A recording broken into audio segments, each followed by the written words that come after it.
Voltamos com o programa Ponto de Vista. Estou aqui com a jornalista Lenilda Luna. Estamos falando aqui sobre o movimento Olga Benário, sobre o momento de discutir a questão feminina. Um dos pontos mais atuais é a questão da Previdência. Estamos discutindo isso no Congresso Nacional, como a reforma da Previdência afeta diretamente as mulheres.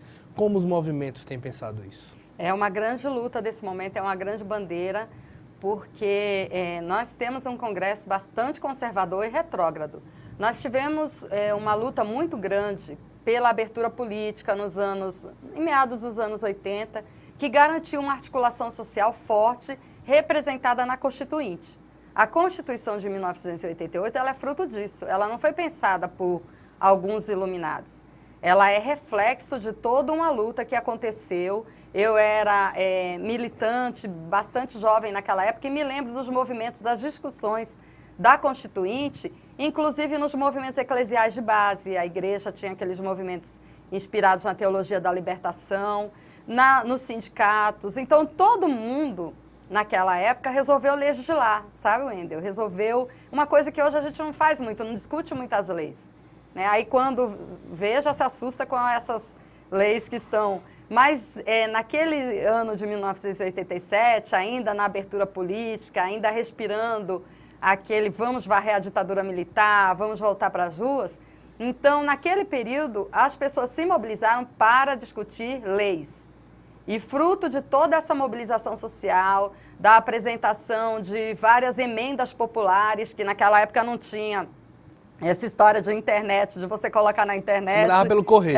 Você tinha que ir para a rua, ficava no calçadão do comércio, pegando o título de eleitor e a assinatura das pessoas, uma por uma. E aquele monte de papel que você levava para a sua organização para ser levado para Brasília para referendar uma emenda popular. Então, todo esse movimento levou aqui uma Constituição de 1988, que é claro que foi fruto de um embate, porque os setores conservadores também estavam lá.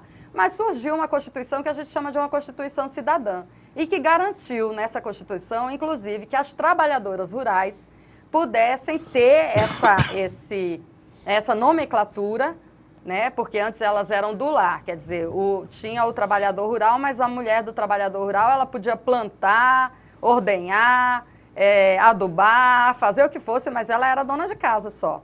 Então, colocou essa mulher também como trabalhadora, reconheceu o status dela de trabalhadora, para que ela também tivesse o direito a uma aposentadoria.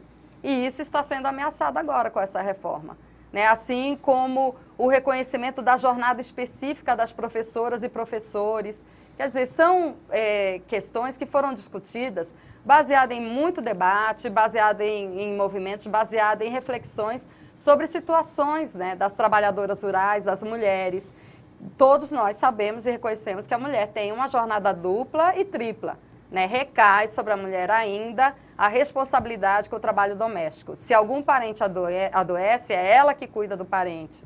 Né? Uma mulher não chega em casa do trabalho, coloca a bolsa no sofá, liga a televisão e coloca o pé numa poltrona. Ela chega ouvindo, mãe, eu quero isso. Ela chega para organizar as tarefas domésticas que ficaram o dia todo enquanto ela estava trabalhando lá, os pratos que ainda estão na pia, a refeição. Então, foi o reconhecimento dessa dupla jornada, da situação das trabalhadoras rurais, das professoras, que fez com que a Previdência pensasse nessas situações específicas e reconhecesse esses direitos de aposentadoria antes dos homens. E agora tudo isso, né, você não tem direitos iguais, mas você vai ter todos os prejuízos igualitários. Recaem 2 vezes mais, 3 vezes mais sobre a mulher. De onde surge essa reescrita de uma Previdência, na opinião de vocês, no momento que o Brasil vive atualmente? Bom, para mim, claramente, pelos indícios que nós temos de quem está defendendo essa reforma da Previdência e a quem essas pessoas estão ligadas, realmente querem acabar com a Previdência Social, Wendel. Querem o quê? Que você acabe chegando à conclusão que não vale a pena ter aquele desconto do INSS no seu salário e que é melhor pagar uma previdência privada. Mas a mulher já despertou para isso? Não, né? Assim, esse é um debate que está chegando na sociedade porque a gente luta para ocupar esses espaços, mas eles são desiguais, né? Nem sempre se consegue um espaço como esse aqui para discutir com a sociedade, né? Não somos nós que temos os espaços na mídia, embora a mídia seja uma concessão pública e ela deva refletir a opinião de todas as pessoas e não de apenas segmentos mais poderosos. Mas na prática o que acontece é isso, é que se vende uma ideia e eles têm muito mais condições de fazerem com que essa ideia seja assimilada. Então essa história de que a Previdência tem um rombo, um déficit e que não vai dar, e as pessoas estão vivendo demais, quer dizer, e não se fala, por exemplo, das empresas que devem milhões e milhões para a Previdência Social, por que não se cobra? Por que não se cobra o que é desviado em corrupção? Não, porque é muito mais fácil colocar o peso, a canga, nos trabalhadores e trabalhadoras desse país. É muito mais fácil fazer com que nós desistamos da Previdência Social para ela poder funcionar de forma enxuta é tirando a maioria dos trabalhadores e trabalhadoras que precisam dessa Previdência, e esses trabalhadores e trabalhadoras vão migrar a comprar previdências privadas, o que já constitui uma clientela para segmentos que querem lucrar com isso, porque por trás de uma sociedade capitalista está sempre o pensamento do lucro e não o pensamento de alcançar toda a sociedade, de fazer com que toda a sociedade tenha condições. O que, na verdade, é um pensamento, no fim, muito burro, porque é isso que provoca essa violência que nós temos. Quer dizer, se as pessoas estão sendo massacradas, discriminadas, se elas estão sendo colocadas cada vez mais na periferia, empobrecendo, elas vão fazer o quê? Elas vão aumentar a mão de obra escrava do tráfico de drogas, né? Esses nossos jovens desempregados, eles estão indo trabalhar para o tráfico. Essas nossas mulheres que vão ficar sem aposentadoria, esse reflexo da falta desse dinheiro no lar, não vai atingir só a elas, mas aos filhos, aos mais velhos, as pessoas que sustentam até ao mercado informal e ao pequeno comércio das cidades. Porque tem cidades em que o que circula de dinheiro é muito mais dos aposentados daquela cidade do que, sei lá, dos uma empresários. Prefeitura, que geralmente é o segundo ponto de fonte de renda. São reflexos muito graves e que acabam atingindo a todos. Mas é claro que essa pequena parcela de poderosos que está formulando esse Brasil todo enxuto anda de helicóptero. Eles fazem um heliporto daqui para ali e não pisam no chão. No chão pisaremos nós, classe média, e classe D e C, sei lá, a gente nem sabe quem é essa classe média hoje, que precisa pegar ônibus, pegar táxi ou andar com seu carro, e vai ser cada vez mais difícil respirar nessas ruas cheias de pobreza e de violência. A dificuldade que tem nesse debate de alcance da mensagem, ela não se dá muitas vezes também por uma falta de representatividade na política das mulheres? Também, né? Esse é um outro campo da luta que é árduo, que vem se discutindo há muitos anos, né? Eu fui militante do Partido dos Trabalhadores na década de 80, 90 e eu me lembro da discussão polêmica que foi com os próprios companheiros aprovar as cotas nas direções dos partidos. Porque as mulheres são militantes, as mulheres vão para as reuniões, elas têm muito mais dificuldade com quem deixar os filhos se participarem no congresso de 3 dias, como resolver é muito mais complicado, mas participavam com grande ônus, né? Muitas mulheres que tinham dificuldade de manter bem as suas famílias, porque é difícil conciliar a jornada política, a jornada de trabalhadora e de mãe de família. Para uma mulher é um peso muito maior do que um homem. Então, mesmo assim, essas mulheres se tornavam lideranças, mas não eram alçadas aos cargos maiores. Então, a discussão de cotas não é porque seja a melhor saída, é porque é a medida que se tem para corrigir uma distorção e para obrigar um grupo social e político a pensar sobre isso. Se você obriga, olha, a direção do partido tem que ter 10%, 20% de mulheres, a representação numa Assembleia Legislativa tem que ter 10%, 20% de mulheres, você obriga esses partidos, essa sociedade, a discutir a formação política das mulheres, a reconhecer as líderes que nós temos, a fortalecer essas lideranças que estão surgindo. Mas essas cotas já tem pelo menos uns 10 anos, não tem, Lenilda?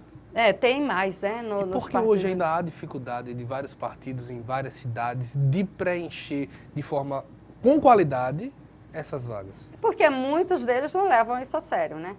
Você cumpre uma obrigação, coloca lá as mulheres, mas você não dá a ela a capacidade, a não ser que ela tenha um suporte. Por isso os movimentos feministas são necessários para dar suporte a essas mulheres. Assume essa representação que você não está sozinha. Porque não é fácil para muitas mulheres que não tiveram essa cultura de se expressar publicamente, de participar fora da casa, de organizar o pensamento, de falar em público. Muitas têm essa dificuldade. A formação passa até por questões básicas de formação, de comunicação oral, de como falar em público, como se posicionar, como conhecer também as questões políticas, que não são simples, né? O emaranhado das leis brasileiras, nem os deputados às vezes sabem. Às vezes, quando você pega uma entrevista de surpresa, né? Aí fica, bem, tal, vai para frente, vai para trás, porque é complicado mesmo. Isso não deveria ser incentivado na escola? Na escola, na sociedade, na formação dos bairros, né? Das organizações de moradores. Nós precisamos fortalecer as entidades da sociedade civil. Nós precisamos de sociedade civil organizada.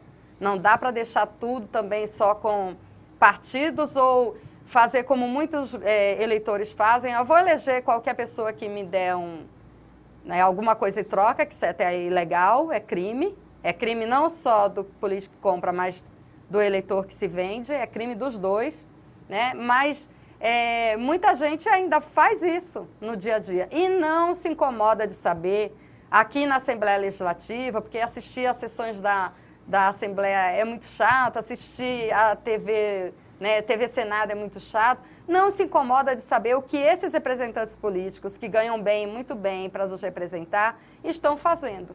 Então, isso precisa da sociedade civil organizada falar, olha, isso lhe diz respeito. Esses congressistas hoje estão acabando com a sua aposentadoria. E a única coisa que um político teme é a voz das ruas. É a sociedade organizada dizendo não para ele. Porque o único momento em que o eleitor realmente assusta é quando ele vai para a urna.